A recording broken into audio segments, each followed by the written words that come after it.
Empty your bag. Those 3 words silenced the lobby of Harper Dynamics faster than any alarm could have. Evelyn Carter stood in her gray cleaning uniform with both hands wrapped around the straps of a canvas tote that had already begun to sag from the weight inside. Executives stopped near the elevators. Assistants lowered their phones. Security guards shifted closer, not close enough to touch her, but close enough to make touching unnecessary. Victor Sloan, the company's polished operations chief, looked at her as if he had found the stain he had been waiting to remove. The accusation was simple. Food had been disappearing from the private conference rooms after investor breakfasts and executive lunches. Nobody said the food had been untouched. Nobody said it would have been thrown into black trash bags before noon. In that lobby, with the marble floor shining under her worn shoes, the word used was theft. Nathan Harper, the young CEO, stepped out of his private elevator, just in time to see the circle form around her. He could have asked everyone to return to work. He could have taken Evelyn aside and spared her the public shame. Instead, he stood beside Victor and waited for the truth to reveal itself in the most convenient way. Evelyn opened the bag. Out came 2 sealed containers of pasta, 3 bread rolls wrapped in napkins, a pair of apples, 2 fruit cups, 1 small carton of milk, and a cheap bottle of fever reducer from the side pocket. Someone whispered that people like her always found a way to take. Someone else looked away because the scene had become uncomfortable, and discomfort was easier to avoid than injustice. Evelyn did not I have cry. my reasons. She did not explain. She only asked, "Can I leave now?" That was the I first don't thing Nathan understand. failed to understand. A guilty person usually begged, argued, or invented a story. Evelyn watched the clock above the security desk as if the humiliation mattered less than being late for someone who needed her. When Victor recommended immediate termination, Nathan chose what he believed was a reasonable middle ground. He suspended her pending review. It sounded fair to everyone who had a paycheck waiting next Friday. To Evelyn, it meant no shift, no money, no food, and no medicine. Victor kept the containers. Evelyn walked out with an empty tote. Nathan told himself he had done the responsible thing. Yet, when Evelyn crossed the street outside, she did not turn toward the bus stop or the light rail station. She moved quickly into the service road behind the building, clutching her coat closed against the cold morning wind. Nathan watched through the glass wall beneath the company's mission statement, technology with humanity at its heart. And something about the sight unsettled him. That night, against his own judgment, he followed her. He expected to find a side business, a lie, perhaps a boyfriend waiting in an alley with a car full of stolen supplies. He expected something that would make the lobby scene feel unfortunate, but justified. Instead, he watched Evelyn walk past restaurants she could not afford, past Another apartment night. buildings with locked entry systems, So tired. past a clinic that had Just closed gotta get hours through earlier, this. until she reached the shadow under a freeway overpass. There, behind a broken chain link fence, sat an abandoned yellow school bus with no wheels, no engine, and blankets taped over the cracked windows. Evelyn knocked twice on the metal door. A little boy opened it and threw his arms around her waist.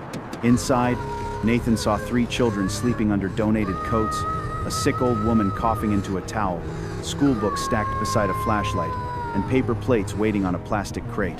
Evelyn had not been stealing food to sell. She had been keeping a family alive with what Harper Dynamics threw away. Shame hit Nathan first. Then came something stranger, colder, and far more dangerous than shame. The oldest child, a thin girl with careful eyes and a blanket around her shoulders, stepped into the light.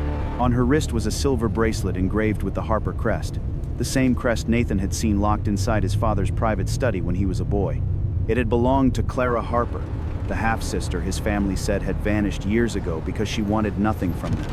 Evelyn saw him staring and moved in front of the girl. "You shouldn't have come here," she said. Nathan had followed a cleaner because he thought she was hiding stolen food. By morning, he would learn she had been hiding a child his family had erased, letters his foundation had ignored, and a promise made to a dying woman who trusted a poor janitor more than a billionaire's name. The bag was empty. The truth was not. What Nathan did not know was that Evelyn had already survived worse rooms than his lobby. She had stood in hospital corridors with bills she could not pay. She had waited outside foundation offices with a baby in her arms and documents nobody wanted to read. She had promised a dying woman that a child would not be handed to people who saw blood as paperwork and poverty as suspicion. So when Victor called her a thief, Evelyn did not defend herself because defending herself would mean exposing children before she knew who would come for them. Her silence was not surrender. It was protection. Nathan mistook that silence for guilt, because his world had trained him to trust polished voices and doubt tired ones. He did not yet understand that the smallest thing in that bag, the carton of milk, mattered more than his quarterly reports. He did not yet know that the little girl in the bus carried the one secret his father had left behind, and the one truth Victor Sloan had spent 11 years burying. By the time he understood, one public accusation would already have opened every hidden wound in daylight again. By the time dawn colored the windows of Harper Dynamics, Evelyn Carter had already cleaned 32 glass offices, 6 conference rooms, 4 executive bathrooms, and the private dining suite, where men in tailored suits had left behind enough food to feed children who still believed hunger was something adults could solve if they tried hard enough. She counted the containers before she touched them. She always counted. Not because she was greedy, and not because she enjoyed taking risks. Hunger had taught her that every sealed box carried a question. Could the pasta be stretched with water into soup? Could one carton of milk soften crackers for her mother? Could an apple become 3 slices if she cut it thin enough? Could a bread roll make a boy stop pretending he was not hungry? During the day, the building belonged to people whose names were printed on doors and investor reports. At night, it belonged to people like Evelyn, the ones trusted with keys, trash carts, and silence. She knew which executive left half-full coffees on ledges. She knew which manager smiled at clients but snapped at the security guard. She knew that the lobby wall carried a shining promise in blue letters: technology with humanity at its heart. Evelyn wiped fingerprints from those letters every night, and had stopped wondering whether anyone inside understood them. The investor breakfast on the 27th floor had ended early. The long table still held sealed containers of pasta, fresh rolls, fruit cups, yogurt, and small cartons of milk. Company policy required catered food from executive meetings to be discarded unless a donation label had been attached. No one attached labels to executive leftovers. Throwing food away was cleaner, faster, and safer for the brand. Evelyn stood at the door and listened. No voices, no footsteps, no cartwheels from catering. She placed 2 pasta containers into her tote, then 3 rolls, 2 apples, 2 fruit cups, and 1 carton of milk. She left the pastries behind. Too much would be noticed. Need was safest when it looked small. At 7:14, she washed her hands, changed gloves, and walked toward the service elevator. Her uniform had faded at the elbows. One button did not match the others. Her shoes were polished because pride cost nothing, but the right sole clicked softly against the marble because repair cost money. She was 10 steps from the lobby when Victor Sloan called her name. The sound cut through the morning crowd. Evelyn stopped. Victor stood beside the security desk in a navy suit, with 2 guards positioned behind him. He had the relaxed expression of a man who believed the room already belonged to him. Engineers paused with coffee cups. Assistants slowed near the elevators.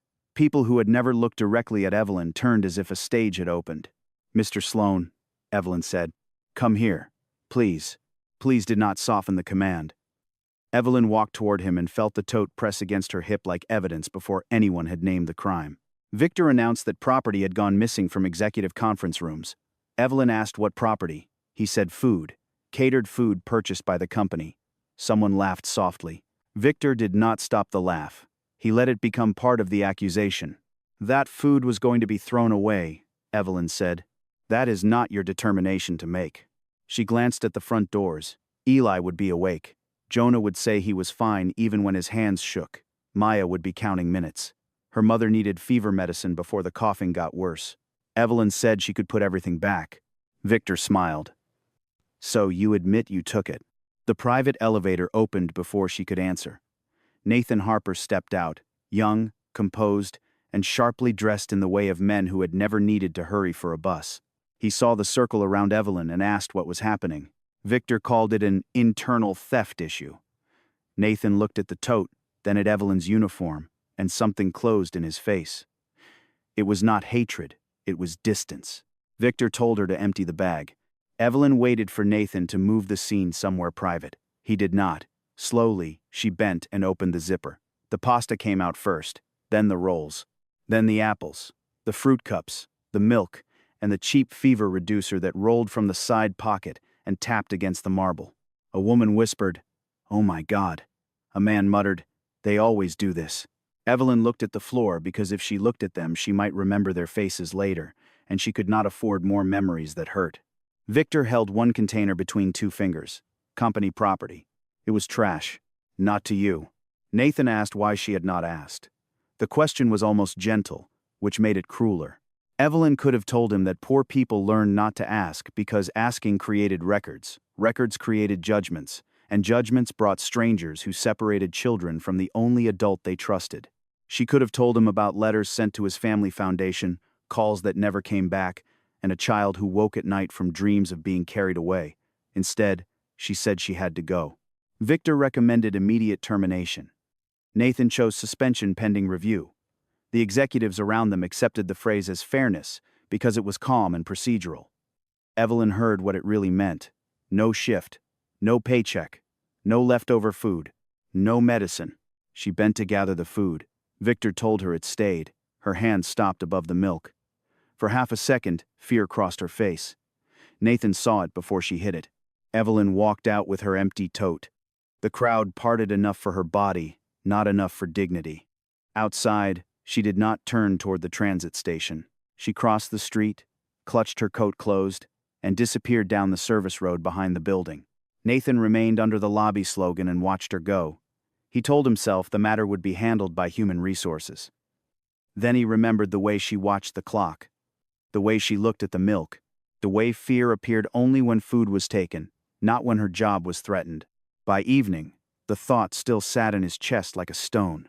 He asked for Evelyn's employee file. It told him almost nothing useful. Age 37, night cleaning contractor, no write-ups. Emergency contact listed as a mother named Ruth Carter. Address listed as temporary, then updated, then removed. No dependents, no notes. Victor called to assure him the situation was contained. Nathan listened to the rehearsed concern and heard a faint strain under it. Victor said people like Evelyn often created complications if leadership hesitated. Nathan asked what he meant by people like Evelyn. Victor laughed lightly and said vulnerable employees, desperate employees, people who made poor choices and then blamed the company. The words should have ended Nathan's curiosity. Instead, they sharpened it. At 10 that night, Nathan parked 2 blocks from the staff exit. He felt foolish sitting in his black car like a private investigator. He had analysts, attorneys, security directors, and compliance teams. A CEO did not follow cleaners through the city. Yet when Evelyn emerged from the side entrance wearing the same faded coat and carrying a smaller plastic bag from a convenience store, he started the engine. She walked, instead of taking the bus. The night was cold enough to silver the breath in front of her. Nathan followed at a distance, turning his headlights off twice when the streets narrowed. She passed restaurants with warm windows, apartment towers with doormen, a pharmacy, a closed church, and a clinic with a paper sign that said no walk-ins after 6. She moved with the urgency of someone who had walked the route many times and still feared arriving too late. After 6 blocks, the city changed. Glass towers gave way to warehouses, loading docks, and lots fenced with bent metal. Under the freeway, the roar of traffic became a ceiling. Evelyn squeezed through a gap in a chain-link fence and approached an old yellow school bus half hidden by plywood and weeds. Its wheels were gone. Its windows were cracked and covered from inside with cardboard, fabric, and tape. No engine could carry it anywhere. No law could honestly call it shelter. Evelyn knocked twice on the metal door. A little boy opened it. He was maybe 6, with a serious face and socks on his hands for gloves. He threw himself around Evelyn's waist and whispered something Nathan could not hear. She touched his hair, smiled for the first time Nathan had ever seen, and stepped inside. Nathan should have left. Instead, he moved closer, careful with the gravel under his shoes. Through it, 3 children sat around a plastic crate used as a table. The little boy was there, beside a smaller child with curls flattened from sleep. At the back, an elderly woman lay under quilts, coughing into a towel. A girl of about 10 sat with a flashlight, trying to finish homework on her knees.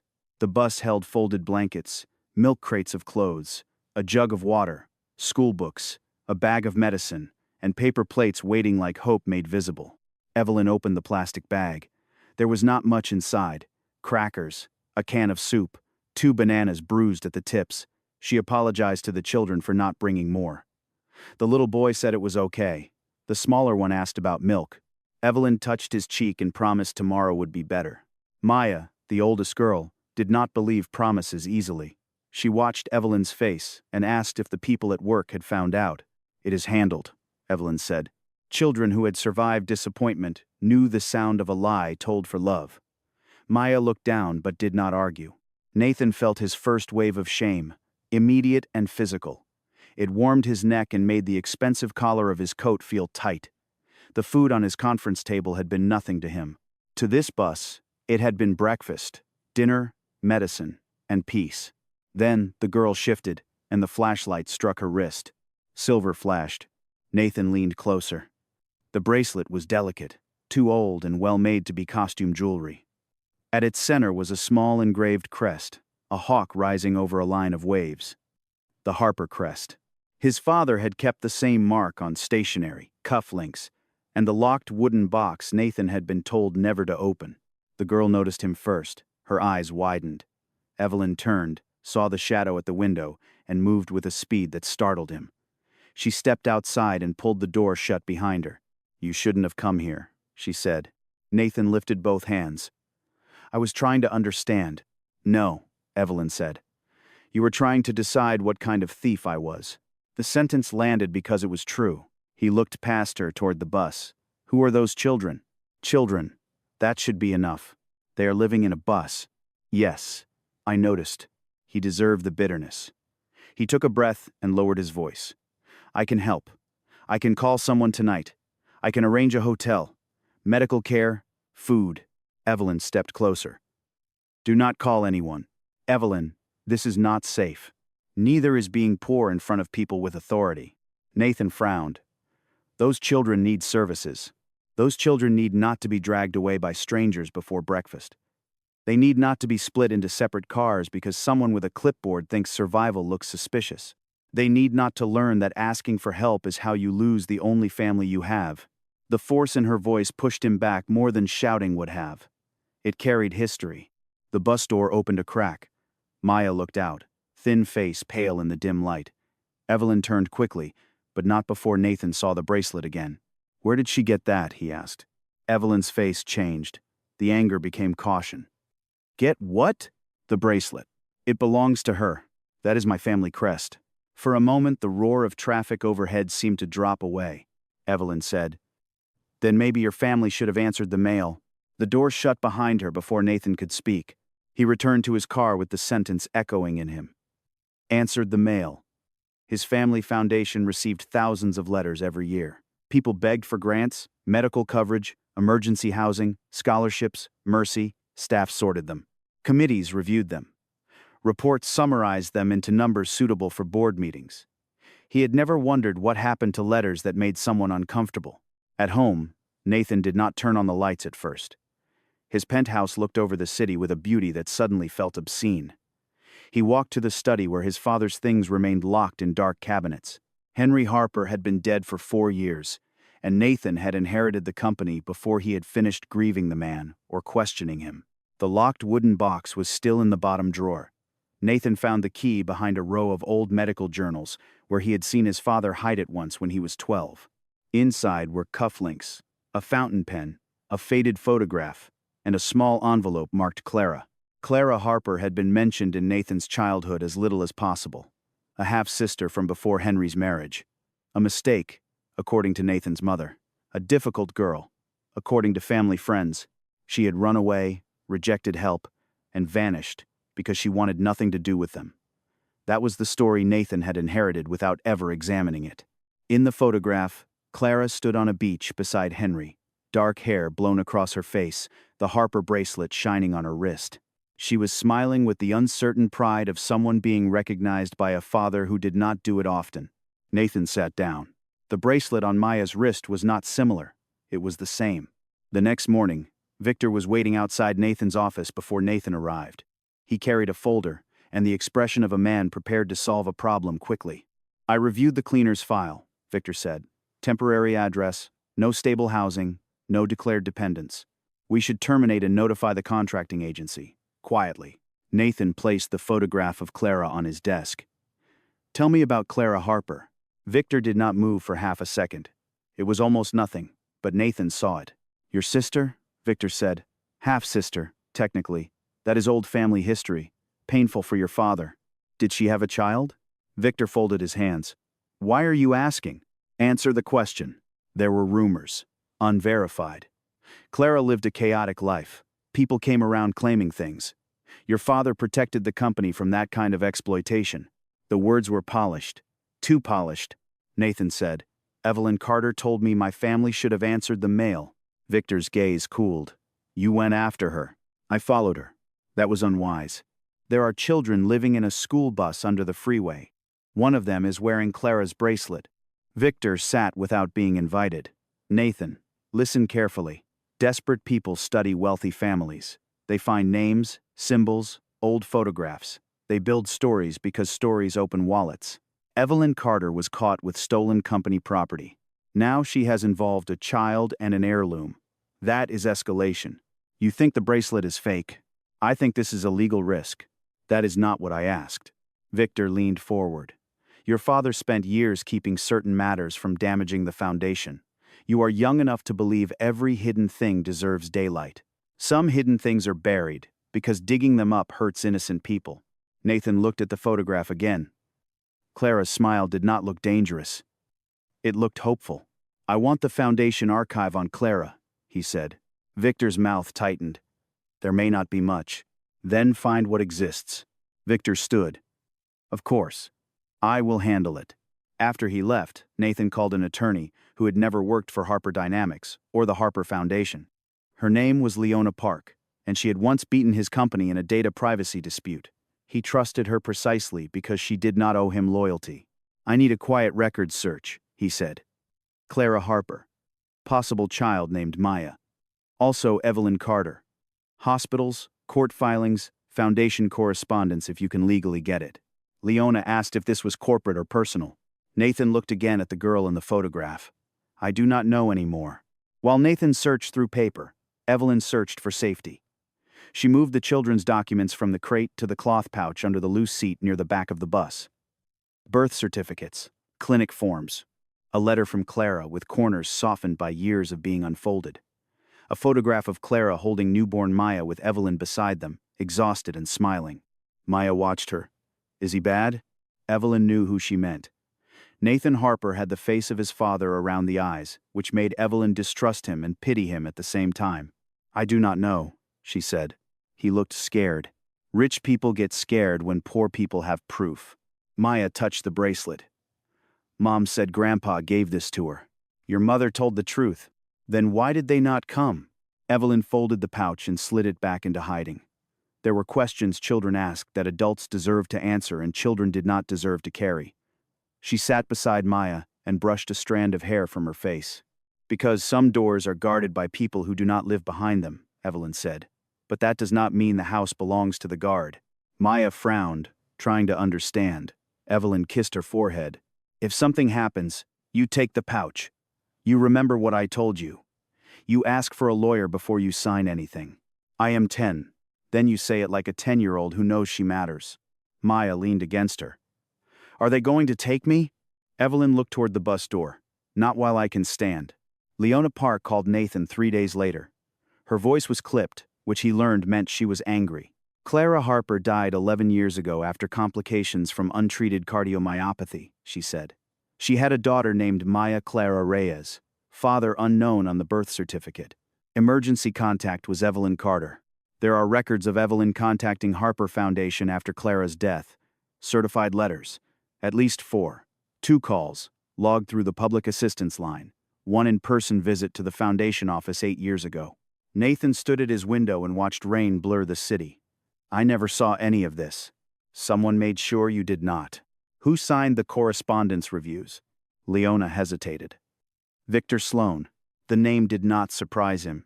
That made it worse. There is more, Leona said. Maya may have a claim connected to a trust your father created before his death. The trust mentions recognized issue of Clara Harper.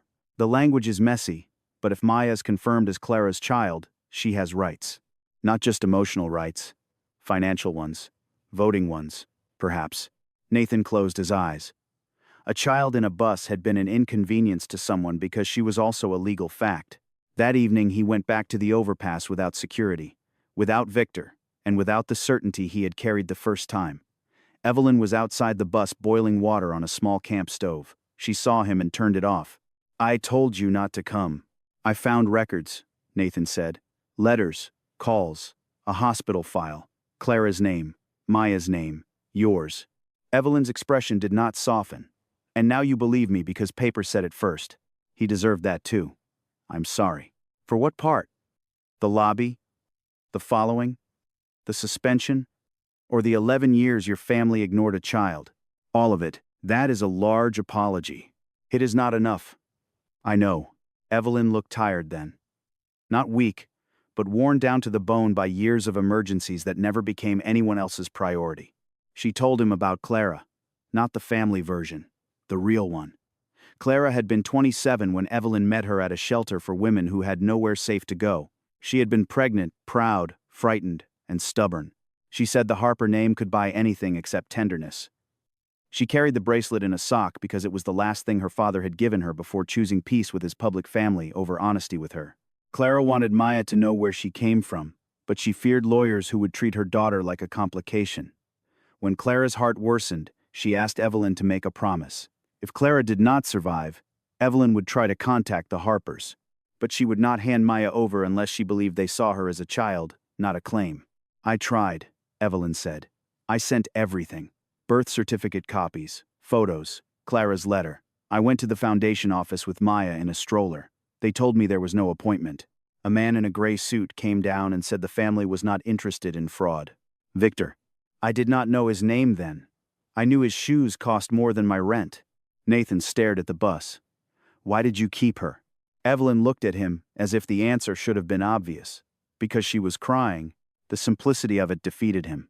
Behind them, Maya opened the door. Eli and Jonah peered around her. The smaller children were not Clara's, Evelyn explained. Eli was the son of a neighbor who disappeared into addiction in jail.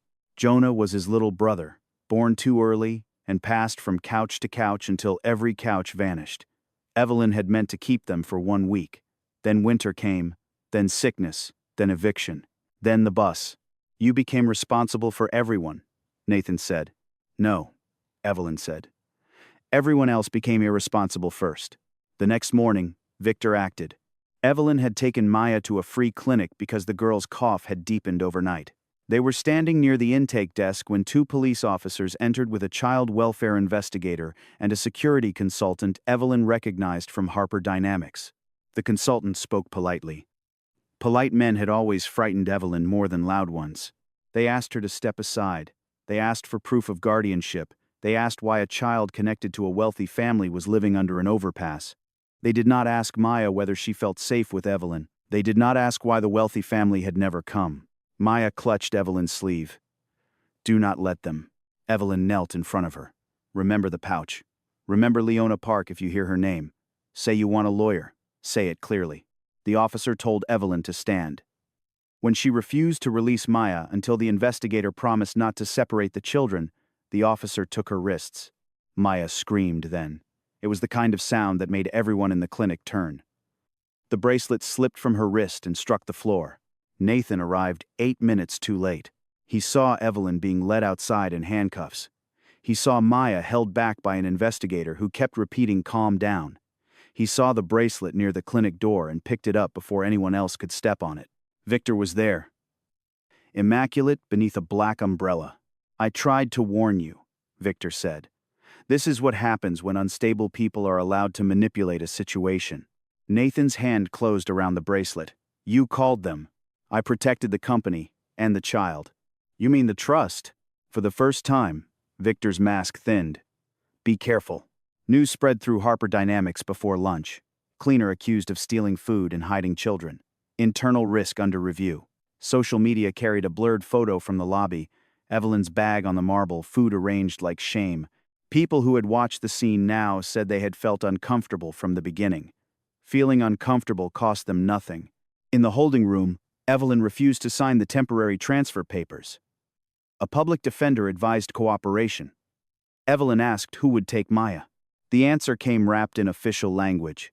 Appropriate family representatives, foundation-appointed counsel, emergency review. Evelyn heard Victor in every phrase. No, she said. Miss Carter, refusing may hurt your case. Giving her to them may hurt her life. She would not trade Maya's safety for her own release. That was the first story the public never heard. Nathan went to the Foundation archive that night with Leona Park and a locksmith. The archive occupied a climate-controlled basement beneath the old Harper Foundation building, with neat boxes, digital indexes, and doors that opened only for authorized hands. Nathan had been authorized since his father's death. He had simply never used the access for questions that mattered. The Clara files were not in the family section. They were in a closed compliance cabinet under miscellaneous dispute risk. Leona photographed the labels before Nathan touched anything. Inside were certified letters from Evelyn Carter, returned copies, clinic records, photographs of Maya at 3 months, 18 months, and 4 years, a copy of Clara's final letter, and a recording device sealed in plastic. There were notes in Victor's handwriting: no acknowledgement, potential extortion, contain locally, do not escalate to family. Nathan felt each phrase like a measured blow. Leona played the recording. Static came first, then Clara's voice, tired and young. If this reaches my father, I am not asking for money. I am asking you to look at her. Her name is Maya. She laughs when Evelyn sings off-key. She has your stubborn mouth. I know I made mistakes. I know you think I wanted to embarrass you. I just wanted you to choose me once without needing the world to approve. If I am gone, do not punish my daughter for my pride. And if Evelyn brings her to you, believe her. She stayed when everyone with more reasons to stay left. Nathan sat on the archive floor because the chair was too far away. Victor arrived 20 minutes later, summoned by a security alert. He found Nathan holding Clara's letter. This is bigger than you think, Victor said. It is smaller, Nathan answered. A woman asked for help. A child needed a family. You buried both. Victor closed the door behind him. Your father created a company that employs thousands. He created a foundation that funds hospitals, schools, research. Clara was a scandal waiting for oxygen. She had addiction allegations around her, unstable associates, no proof that anyone would benefit from engagement. I contained exposure. That is what I was paid to do. You kept Maya homeless. I kept the company from being blackmailed. She was a baby. Babies become lawsuits. The room went silent after that, because the sentence had revealed everything. Victor changed tactics. He spoke of investors, pending partnerships, board confidence, market reaction, employee layoffs if Nathan acted emotionally. He said Maya's claim could be handled privately. Evelyn could be compensated. The children could be placed somewhere clean. Nathan could keep his position and no one outside needed the ugly details. You are describing another burial, Nathan said. I am describing leadership. Nathan looked at Clara's photograph. No. You are describing cowardice with better stationery. The board meeting was called for the next morning. Victor moved quickly, because men like him knew that truth was weakest before it found witnesses. Directors entered with tablets, coffee, and expressions of grave concern. Some had served under Henry Harper. Some had praised Nathan's ethical leadership at fundraisers while never asking who cleaned after the events. Victor presented first. He framed Evelyn as unstable, Maya as vulnerable, and Nathan as emotionally compromised by a possible family connection. He recommended a controlled settlement, sealed records, temporary removal of Evelyn from all contact, and a carefully worded statement about compassion and due process. Several board members nodded. One said the company could not be held responsible for every tragedy adjacent to its brand. Another said investors disliked uncertainty. A third suggested creating a new initiative on urban poverty after the matter was resolved, ideally with strong visuals. Nathan listened until the room became unbearable. Bring Evelyn in, he said. Victor turned. Absolutely not. She is central to the matter. She is a contract cleaner under investigation. She has no place in this room. Nathan stood. That sentence is why we are here. Evelyn entered an hour later with Leona beside her. The handcuffs were gone, but red marks remained on her wrists. She wore the same coat from the bus. The board looked at her the way the lobby had looked at her, as if poverty were contagious and dignity required credentials. Nathan placed the letters on the table. Miss Carter contacted this foundation for years. Her correspondence was received and suppressed. Maya Reyes is Clara Harper's daughter. The documents support it. The person who buried those documents sits in this room. Victor said Nathan was making reckless allegations. Leona slid copies of the notes across the table. For the first time, The board looked at Victor not as a protector, but as evidence. A director asked Evelyn what she wanted. The room expected a number. Evelyn knew it. She looked at the polished table, the bottled water, the untouched pastries, and thought of Maya licking soup from a plastic spoon so nothing would be wasted. I want Maya asked what she wants, Evelyn said. I want Eli and Jonah not separated because they do not have the right last name. I want my mother treated. I want the people who clean this building to have a way to ask for help without being treated like thieves. And I want that child to never hear that she was a risk before she was a daughter. No one spoke. Nathan said there would be a press conference at 4. Victor warned him privately in the hallway. If Nathan went public, the stock would drop. Investors would panic. The board could remove him. Reporters would pull apart Clara's life, Evelyn's poverty, Maya's bloodline, every mistake any of them had made. Victor said truth did not protect children from headlines. For once, the warning was not entirely false. Nathan found Evelyn in a side office. I need to know what Maya can bear, he said. Evelyn studied him. You are asking, instead of deciding. That is new. I am late, but I'm learning. They agreed on boundaries. Maya's private documents would not be displayed. Clara's recording would not be played for spectacle. Nathan would admit failure without turning a child into a headline. Evelyn insisted that Victor's conduct be named as leadership failure, not hidden behind vague process language. She also insisted that the 3 children remain together until a child advocate determined the safest path. At 4, reporters filled the auditorium expecting a corporate defense. Victor stood near the side curtain with a prepared statement. Nathan stepped to the microphone and did not use it. This morning, he began. Many of you received a story about a cleaner accused of stealing food from this company. That story was incomplete. It was also convenient for people, including me, who should have looked closer sooner. Cameras clicked. He said Evelyn Carter had taken food that would have been discarded. He said she had done it to feed children living in conditions no child should endure. He said Harper Foundation had received attempts to report Maya's existence and failed to act. He said documents had been suppressed by senior leadership and that Victor Sloan was suspended pending independent investigation. Victor stepped forward. Nathan, this is not the agreed statement. Nathan looked at him. No, it is the true one. A reporter shouted a question about whether Maya was a Harper heir. Nathan answered carefully. Maya is a child who deserves safety, privacy, and love before anyone discusses claims or names. Her mother was Clara Harper. That is all I will say about her identity today. Then Maya entered with Leona and a child advocate. She had asked to speak, though Evelyn had told her she did not owe adults bravery. Maya stood beside the microphone, small but steady. Aunt Evie did not hide me, she said. She kept me safe. The room fell silent in the way the lobby had fallen silent. But this silence was different. It did not accuse.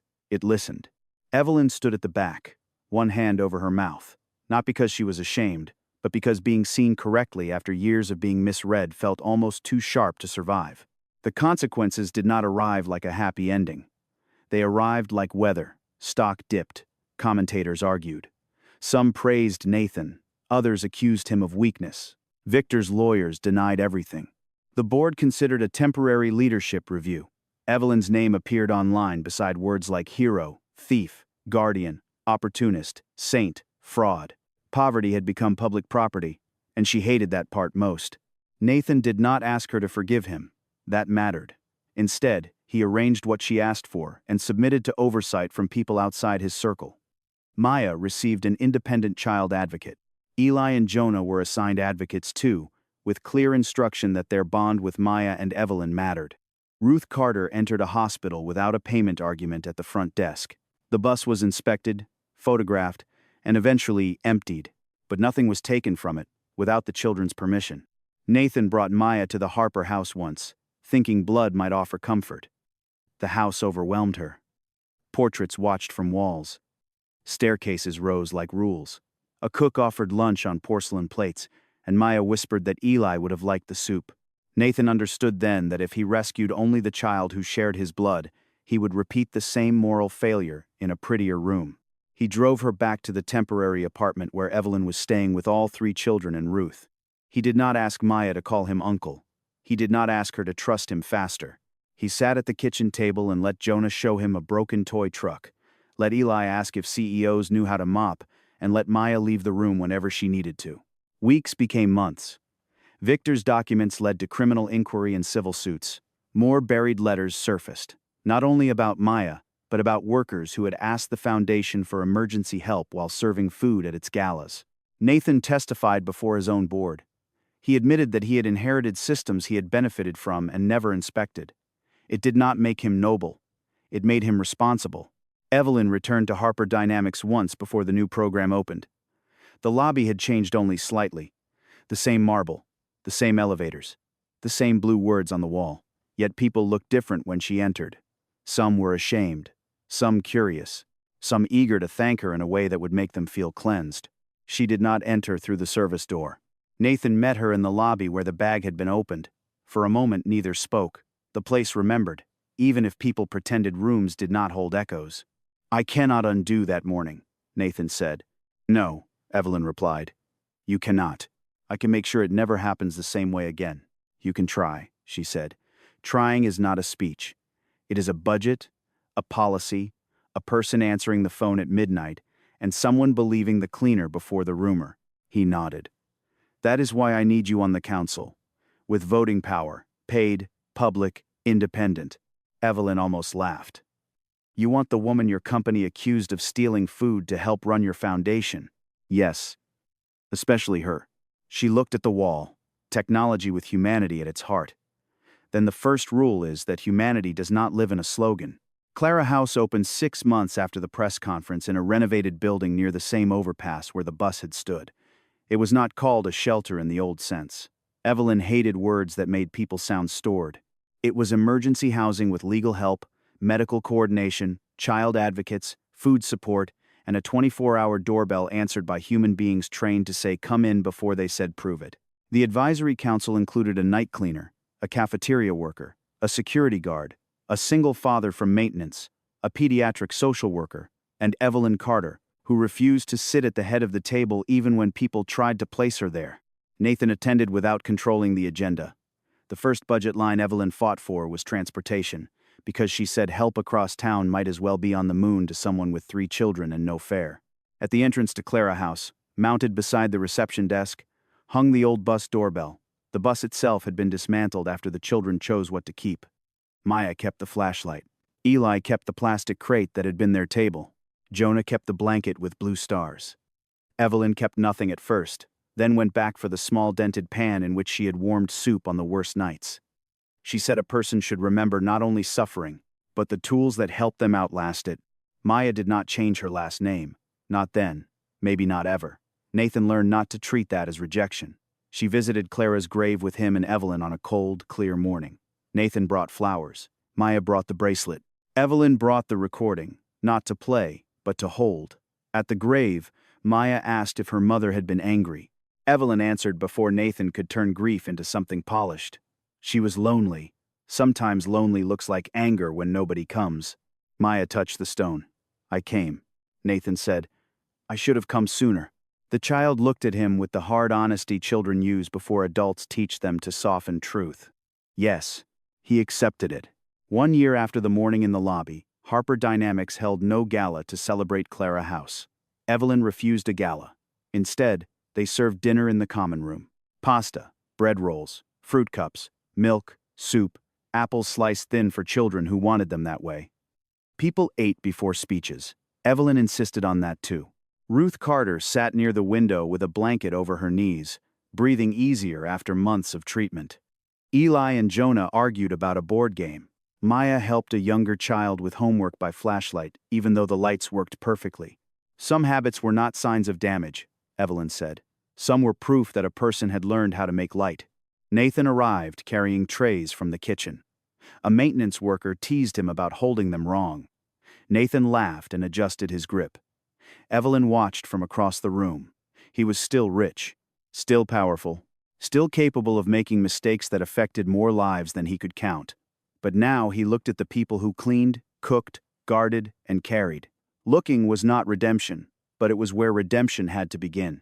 After dinner, Maya stood beside the mounted bus doorbell and asked everyone to be quiet. She had written something for Clara House, a note for the wall. Evelyn worried it would be too much attention, but Maya wanted to read it herself. "This place is for people who knocked and were not answered," Maya said. "It is for kids who kept their shoes on at night because they might have to move fast. It is for grandmothers who need medicine, and aunties who are tired, and boys who say they are not hungry when they are. It is also for people with big houses who forgot how doors work. A door is not good because it is expensive. It is good because it opens." No one clapped at first. They were crying too quietly for applause. Then Jonah clapped because he was 8 and believed every speech needed an ending. The room followed. Evelyn stepped outside afterward for air. The freeway hummed in the distance. The place where the bus had stood was now empty gravel and weeds. Nathan joined her but left space between them. "Do you ever miss it?" he asked, then immediately regretted the question. Evelyn understood what he meant. "I miss who we were in it," she said. "Not the cold, not the fear, but the way the children knew we belonged to each other. I miss that part. Can that survive a better place?" She looked through the window at Maya, laughing with Eli and Jonah. "It has to. Otherwise, better is just another word for separated." Nathan nodded. "Thank you for not taking the settlement." Evelyn smiled without humor. "Thank Maya. I almost did. I was tired enough to think quiet might be mercy." "What stopped you?" She looked back at the building, at the bell, at the warm light spilling across the sidewalk. "The same thing that made me take the food." Someone was waiting. The next morning, Harper Dynamics changed the procedure for leftover food. That was the smallest reform and the first one Evelyn demanded because small cruelties taught large lessons. Food from executive meetings went to a staffed community refrigerator before it ever reached trash. Contract workers could access emergency grants without manager approval. Suspensions involving low-wage employees required review by a worker advocate. Anonymous accusations could no longer become public humiliation. The service entrance stayed, because buildings needed loading docks, but it was no longer the only door people like Evelyn were expected to use. Some employees complained that the changes were excessive. Victor, awaiting trial, gave an interview through his attorney, claiming that sentiment had replaced leadership. Evelyn read the headline, folded the paper, and used it under a wobbly table leg at Clara House. Nathan saw it and laughed for the first time that week. The story people told later was simple. A CEO accused his cleaner. He followed her. He found children. He learned the truth. He changed. Evelyn knew the real story was not that simple. Nathan had not changed because he followed her. He changed because when he saw the truth, he did not look away a second time. Maya had not been saved because she had Harper blood. She survived because a woman with no power decided a promise mattered more than permission. Clara House did not exist because wealth became generous. It existed because poverty produced evidence wealth could no longer explain away. On the anniversary of the press conference, Evelyn unlocked the front door before sunrise. She liked arriving early. The building was quiet then, and quiet could be peaceful when nobody was hiding. She made coffee, checked the overnight log, and saw that a new family had arrived at 2:17 in the morning. A mother, a teenage son, and a baby. The intake note said they had slept in a car for 9 nights before a hospital nurse gave them the address. Evelyn walked to the small kitchen. Maya was already there, now taller, hair braided, making toast. "You are early," Evelyn said. "So are you. I work here." "Me too, kind of." Maya volunteered before school twice a week, mostly helping younger children find books, socks, and courage. She still wore the bracelet, not as proof that she belonged to the Harpers, but as proof that her mother had existed before the world tried to misfile her. A soft ring sounded from the entrance. The bus doorbell. Evelyn and Maya looked at each other. Then they walked together toward the front. Behind the glass stood a man in a security uniform from another building, holding the hand of a little girl in pajamas. His face carried the same expression Evelyn once saw in mirrors: shame, exhaustion, and the terror of being judged before being heard. Evelyn opened the door. She did not ask what he had done wrong. She did not ask why he had waited so long. She did not ask for proof before warmth. She stepped aside and said, "Come in." That was the inheritance Clara never received, the apology Nathan could never finish, and the promise Evelyn had kept long after an empty bag became the beginning of a truth no one could throw away. Before the investigation became public, there were smaller days that mattered to the children more than headlines ever would. Nathan visited the temporary apartment with groceries because buying food seemed like the most direct apology available to him. Evelyn made him carry the bags back to the car. She told him the children were not a photo opportunity, and groceries delivered by a guilty billionaire could still feel like a leash if nobody asked what the family actually needed. The next day, he returned with a notebook instead. He sat at the kitchen table and asked Evelyn to list every practical problem in order of danger: rent, legal status, Ruth's medication, school enrollment, transportation, Eli's missing dental records, Jonah's nightmares, Maya's fear that accepting help meant being taken away. Nathan filled 3 pages before realizing that none of the problems could be solved by one dramatic act. Evelyn watched him write. She did not praise him for listening. Praise was too cheap, and listening was overdue. Still, she noticed that he did not interrupt when Ruth coughed, did not flinch when Jonah spilled juice, and did not correct Eli when the boy asked whether rich people had to learn how to wash dishes. Nathan said he was learning now. Eli handed him a towel, and for 10 minutes the CEO of Harper Dynamics dried chipped plates while Evelyn checked a medication schedule. It was not redemption. It was a beginning small enough to be trusted. Maya remained the hardest to reach, because Maya understood stakes better than any child should. She asked Leona whether courts could change where people slept. She asked Evelyn whether a judge could split promises in half. She asked Nathan whether his father had known about her. Nathan answered only what he knew. When he did not know, he said so. That honesty disturbed Maya at first. Adults usually filled silence with comfort, and comfort often turned out to be a curtain. She began leaving questions on folded paper near the kitchen sink because speaking them aloud made them too heavy. Nathan answered on the back and left them where she could find them. Some answers were short. Some were apologies. One said, "I do not know why my father failed Clara, but I will not use not knowing as an excuse to fail you." Meanwhile, Victor worked through quieter channels. He called directors privately. He spoke to investors through attorneys. He suggested that Nathan had been emotionally compromised by unresolved grief and manipulated by a woman skilled at appearing selfless. He leaked enough details to make people curious and withheld enough to make Evelyn look suspicious. Anonymous accounts online asked how a cleaner could afford legal help. They asked why a child would be hidden unless there was something to hide. They asked why Nathan Harper, famous for discipline, had suddenly become sentimental over a woman caught with company property. Evelyn saw the comments once and stopped reading. Maya saw them too, because children always found what adults tried to hide. That night, she asked if people on the internet could send police again.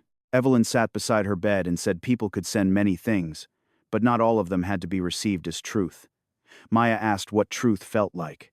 Evelyn thought for a long time. Then she said truth felt heavy at first, but lies felt heavier the longer you carried them. Maya considered that and tucked the bracelet under her pillow. The independent investigation uncovered more than Nathan expected. Victor had not only suppressed Clara's letters, he had built a culture where inconvenient need was translated into risk. Requests from low-wage workers were filtered through managers who had incentives to avoid cost.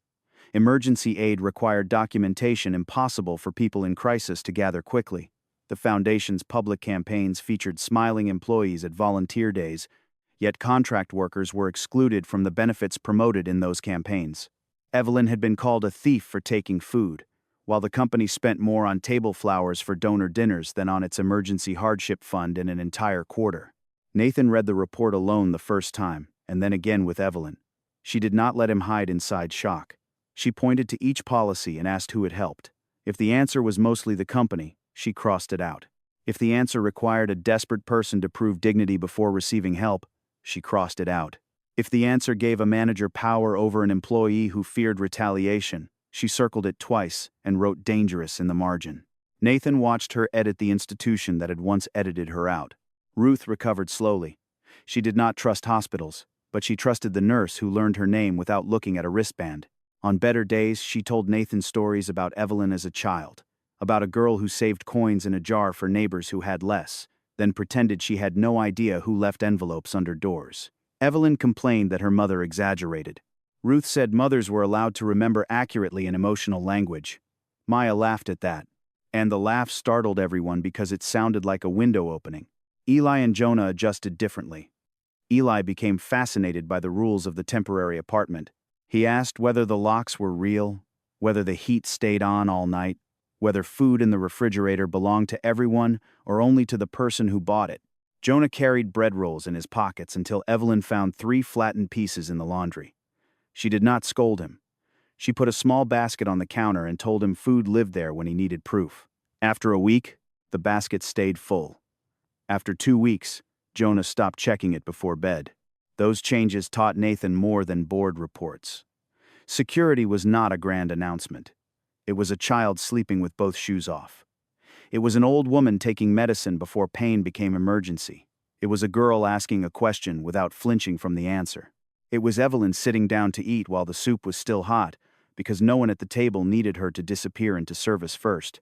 The old bus remained under the overpass until all the children agreed it could go. Nathan wanted it removed immediately, ashamed that it had existed within walking distance of his office. Evelyn refused. She said shame made rich people clean too quickly. The bus was evidence, but it was also memory. A social worker visited with the children and let them decide what each part meant. Maya said the bus was where she learned fear could be organized into chores. Eli said it was where Aunt Evie always came back. Jonah said it was cold. Ruth said it was better than being nowhere. Evelyn said nothing for a long time. Then she said it was the place where love had done work that money refused to do. When the tow crew finally arrived, Nathan stood with them. The driver asked whether the bus was junk. Evelyn answered before Nathan could. She said it was witness. The driver removed his cap, not fully understanding, but understanding enough to be careful. The doorbell came off last. Maya held it in both hands. And for a moment everyone heard, beneath the freeway, all the nights when Evelyn's 2 knocks had meant food, return, survival, and another day. The first hearing about Maya's temporary guardianship took place in a small courtroom that smelled of paper, coffee, and old fear. Evelyn sat with her hands folded so tightly that her knuckles turned pale. She had spent the morning explaining to Jonah that court was not jail, and to Eli that nobody would be allowed to decide where they slept without hearing from the people who loved them. Maya sat beside Leona, with the bracelet hidden under her sleeve. Nathan sat behind them, close enough to be seen, far enough not to appear as if he owned the room. Victor's attorney argued that Evelyn had acted without legal authority and that good intentions did not erase the danger of informal custody. Leona did not deny the paperwork was imperfect. She laid out the letters, the clinic records, the foundation logs, the suppressed memos, and the recording of Clara's request. She said the law should protect children from chaos, but it should also recognize when the official channels had become part of the chaos. The judge listened longer than Evelyn expected. When Maya was asked whether she wanted to speak, she stood with both hands on the table and said she wanted Aunt Evie near her, wanted Eli and Jonah safe, and wanted no adult to decide she was valuable only because of her last name. The order that followed was temporary, but it was a lifeline. Evelyn would remain part of Maya's care team. The children would stay together while independent reviews continued. Nathan could visit, but not remove Maya. Victor and anyone connected to the old foundation review process would have no contact. Evelyn did not celebrate in the hallway. She went into the restroom, locked a stall, and cried without sound because relief had finally found a crack in her discipline. Nathan heard nothing except running water when he passed the restroom door. He stopped, then kept walking. He was learning that not every pain needed his entrance. Some moments belonged to the people who had survived them. The worker meetings began in a basement conference room because the main boardroom made the janitors uncomfortable. Evelyn chose the basement herself. She said if a policy could not be explained in the room where mops were stored, it was probably designed for donors, not workers. The first meeting was awkward. A cafeteria worker named Luis said he had once slept in his car for 3 weeks while serving breakfast to executives discussing wellness benefits. A security guard named Denise said she had ignored tooth pain for months because taking time off might cost her post. A night receptionist said she had seen Evelyn with food before and had said nothing, not out of judgment, but because she understood too well. Nathan listened, without defending the company. That was harder than he expected. Every story invited an excuse. Different vendor, old policy, contract limitation, legal complexity, budget cycle. Evelyn watched his face and could almost see the excuses rising like steam. Each time he swallowed one, she made a small check mark in her notebook. At the end, she told him he had earned 5 check marks and lost 2 when he said implementation timeline instead of saying delay. The workers laughed. Nathan laughed too, then wrote delay in the margin. Maya returned to school under a plan that included counseling, transportation, and the right to leave class when panic made the walls feel too narrow. On the first day, she wore the bracelet openly. A teacher asked if it was special. Maya said yes, but not because it was expensive. She said it was special because people had tried to use it as a key to a house, but it was really a reminder of a woman who wanted to be remembered. The teacher did not know what to say. Maya preferred it that way. Adults said too much when they were uncomfortable. At night, Evelyn found Maya writing letters to Clara. The letters began as reports. Today I ate lunch. Today Eli got in trouble for drawing on his shoe. Today Nathan came and did not ask me to call him anything. Slowly they became questions. Did you like apples? Were you scared of Grandpa? Did you know Aunt Evie would keep me? Evelyn never read them unless Maya offered. When Maya did, Evelyn answered only what Clara had told her and never invented comfort to fill the missing parts. She believed love could survive unfinished sentences. Nathan faced his own unfinished sentences in the house where Henry Harper's portrait still hung above the fireplace. He had the portrait removed from the central hall and placed in the study. His mother called it disrespectful. Nathan said worship was not remembrance. They argued for the first honest hour of their adult relationship. She admitted she had resented Clara because Clara proved Henry had a life before the family that society approved. She admitted she had let Victor handle anything connected to Clara because not knowing made her comfortable. Nathan did not absolve her. He also did not turn her into the only villain. The silence had required many signatures, some written, some emotional. When Nathan told Evelyn about the conversation, she listened from the doorway of Clara House, arms crossed. He expected anger. She gave him something more useful. She said comfort was one of the most expensive addictions rich people had. He wrote the sentence down. Evelyn told him not to quote her at a fundraiser. He promised there would not be a fundraiser. The first family to stay at Clara House arrived before the paint had fully dried. A mother named Janice came with 2 children and a backpack containing birth certificates, crackers, and a broken phone. She apologized for arriving without an appointment. Evelyn said appointments were for dentists and investors, not emergencies. Janice stared at her as if kindness spoken plainly was another language. Maya brought juice boxes. Jonah brought the basket where he once kept bread for proof. He placed it on the kitchen counter and told the younger child that food lived there now. Nathan watched from the hallway and finally understood why Evelyn had refused to let the program be named after the company. If Harper Dynamics owned the story, people like Janice would enter as evidence of corporate goodness. If Clara's name held the door, they entered through the memory of someone the institution had failed. That difference mattered. It kept the building from becoming an advertisement. The independent review of Harper Dynamics became public on a Friday afternoon, the hour companies usually chose when they hoped shame would disappear into the weekend. Evelyn insisted on a Monday morning release. She said people who cleaned after everyone left knew exactly what hidden meant. Nathan agreed, though his communications team looked as if he had set fire to their calendar. The report named policies, managers, failures, and numbers. It did not call what happened an unfortunate misunderstanding. It called it systemic disregard for low-wage workers and deliberate suppression of a child's identity. For 2 days, reporters camped outside Clara House. Evelyn refused interviews that wanted tears more than truth. When one producer asked whether she felt grateful to Nathan, she ended the call. Gratitude, she told Maya, was not owed to someone who stopped stepping on your hand. Trust had to be built after the foot moved. Maya repeated that line to Eli, who repeated it to Jonah, who used it incorrectly at dinner when Evelyn asked him to stop stepping on his own shoelaces. Victor was arrested quietly, without cameras, which angered people online who wanted punishment to look dramatic. Evelyn did not need spectacle. She needed records corrected. She needed Maya's file to say daughter, not claimant. She needed the foundation database to include every letter it had received and ignored. She needed Nathan to understand that justice was often administrative before it was emotional. Forms mattered. Names mattered. Addresses mattered. A typo could erase a person as completely as cruelty. Nathan spent long nights reviewing old foundation cases. He found patterns that made him ill. A dishwasher denied emergency rent assistance because his employer was a subcontractor. A janitor's medical request marked incomplete because she lacked a fixed address. A cafeteria aide who asked for help burying her son and received a brochure about financial planning. Nathan began calling people himself. Some hung up, assuming the call was a scam. Some cursed him. Some cried.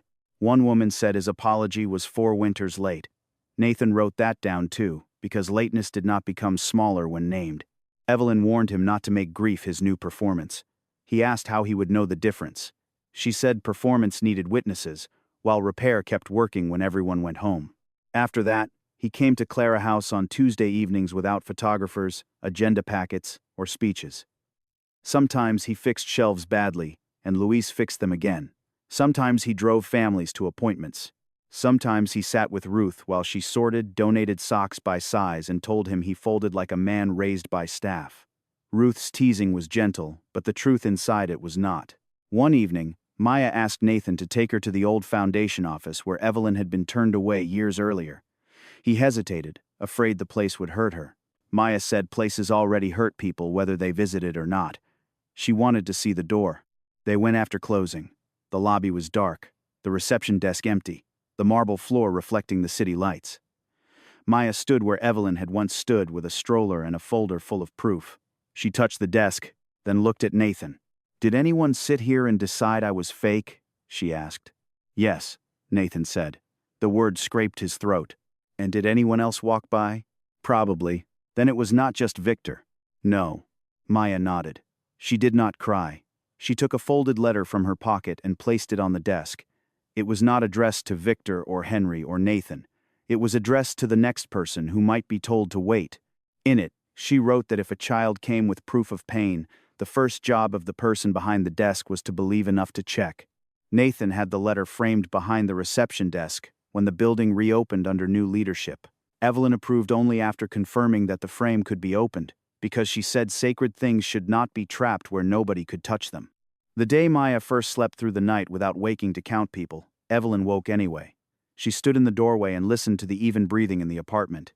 Eli had one foot hanging off the couch. Jonah had dropped a picture book on his chest. Maya's hand rested open on the blanket, bracelet loose around her wrist. Evelyn realized she did not know what to do with a quiet that did not require guarding. For years, her body had been a night watchman. Rest felt like abandoning a post. Ruth found her there and placed a hand on her shoulder. "You can sleep too," she whispered. "I know," Evelyn said. "Knowing is not sleeping." Evelyn almost laughed, then leaned into her mother's hand. The world had not become safe. It might never become safe enough for complete trust. But for one night, behind a locked door that did not belong to a landlord ready to evict them, the children breathed without fear. Evelyn let that be enough. A week later, Evelyn walked through Harper Dynamics after midnight with Denise, the security guard, because she wanted to see the building when the people with titles were gone. The offices looked less powerful in the dark. Chairs sat crooked. Coffee cups waited for hands that would never wash them. On the 27th floor, the conference room table was bare, except for a new sign explaining where untouched food went before morning. Evelyn read it twice. It was a small sign. It would not heal Maya, absolve Nathan, or bring Clara back. But small signs changed habits, and habits shaped what desperate people had to risk. Denise asked if Evelyn missed cleaning. Evelyn looked at the glass wall where the city reflected itself. She missed honest work, not invisible work. She missed the quiet after midnight, not the way people treated quiet workers as if they had no names. Before leaving, she placed one hand on the table where the first pasta containers had been taken. The surface was cold and clean. This time, nothing on it had to be stolen to become useful. She did not forgive the room. Rooms did not need forgiveness. They needed witnesses who remembered what had happened inside them and people willing to change what happened next. Evelyn turned off the light behind her, not as the cleaner who had once been sent away with an empty bag, but as the woman who had forced the building to answer for every door it closed. Evelyn knew the work ahead would be slower than outrage, quieter than headlines, and harder than charity, but it would leave fewer children waiting outside locked doors with proof in their hands and hunger in their pockets on cold nights again.